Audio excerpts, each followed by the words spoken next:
전 세계 선교지 소식을 전하는 미션 리포트. 새해 첫 소식으로 미얀마 소식을 전해드립니다.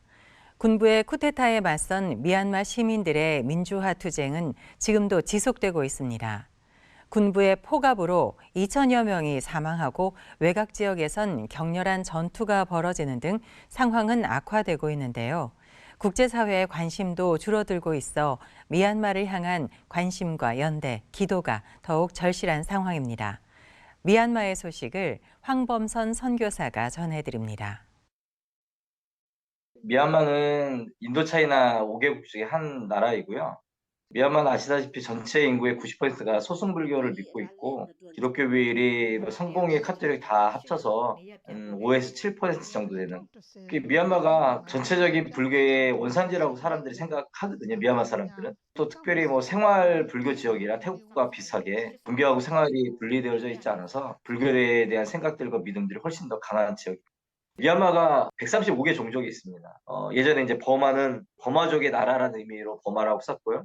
어쨌든 종족주가 7개가 있기 때문에 종족들이 연합하고 화합하는 데 사실 어려움이 많습니다. 그 안에 있는 정치적인 문제라든지 종교적인 문제라든지 이런 것들이 있기 때문에 사실 하나 되기 좀 어려운 상황이고, 그래서 미얀마가 독립 이후로 여전히 지금까지 계속 종족 간의 갈등들이 많고 언어도 다르고 문화도 다르고, 그래서 지금 미얀마는 하나지만 실제로는 그냥 7, 8개의 나라가 있다고 생각하시면 되는 거예요.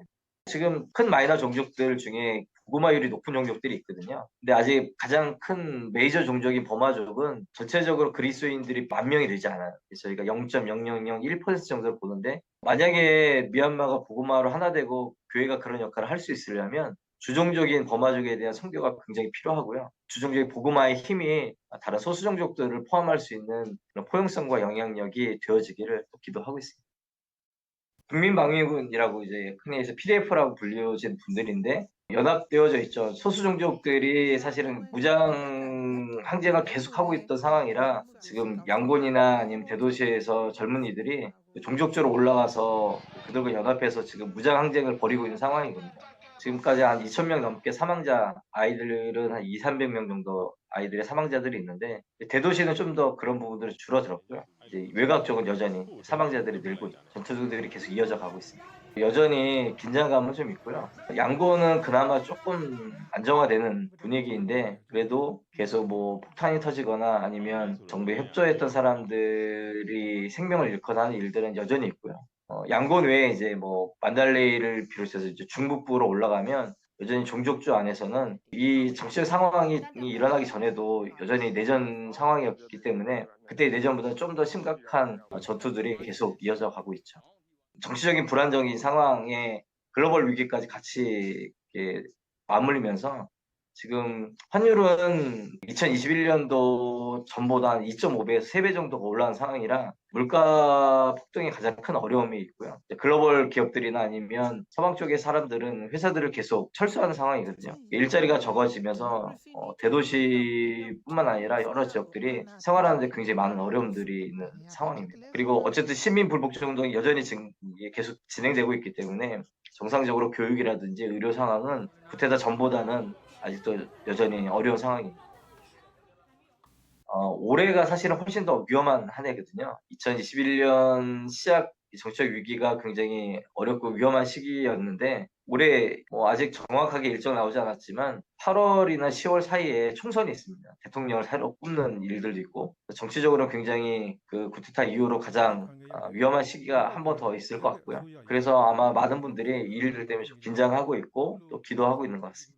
미얀마 상황이 굉장히 사실 어렵습니다. 저희가 며칠 전에도 한국에 있는 교회를 통해서 미얀마에 있는 1,200가구의 사람들을 기부 구호를 했거든요. 그들이 좀 버틸 수 있는 계속 인도적인 지원들은 계속 있었으면 좋겠다는 생각들이 있습니다. 지금은 공식적으로 NGO 단체들의 활동을 굉장히 많이 제한하고 있어서 총선을 앞두고 더 제한할 것 같거든요. 근데 아직 이제 선교사님들이 개인적인 사역을 통해서 그런 인도적인 지원들을 계속 유지해 가고 있는데, 그 일들이 계속 지속적으로 될 수 있기를 또 소망하고 있습니다.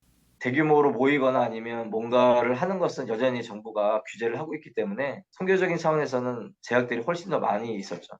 반대로 그런 어려움들이 있기 때문에 마음이 가난한 사람들이 훨씬 더 많아지고 그런 사람들에게 훨씬 더 좀 더 가까이 다가갈 수 있는 여러 가지 기회들이 생기기도 합니다. 그래서 어려울 때 도와주는 친구들이 정말 좋은 친구인 것처럼 그런 기회들이 또 미얀마 선교의 이 상황들을 좀 이기고 지나가면 훨씬 더 복음화를 하는데 훨씬 더 좋은 기회가 되지 않을까라는 생각들을 하고 있습니다.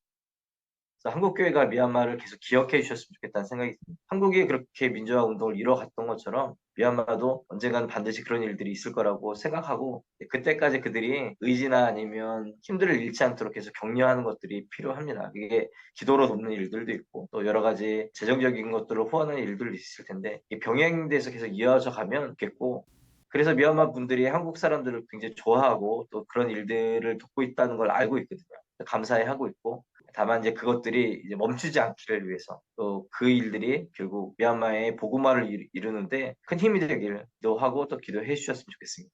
저희는 그 미얀마의 아주 가장 작은 자리에 앉아 있지만 그런 힘들을 모아서 미얀마에 잘 전달하겠습니다.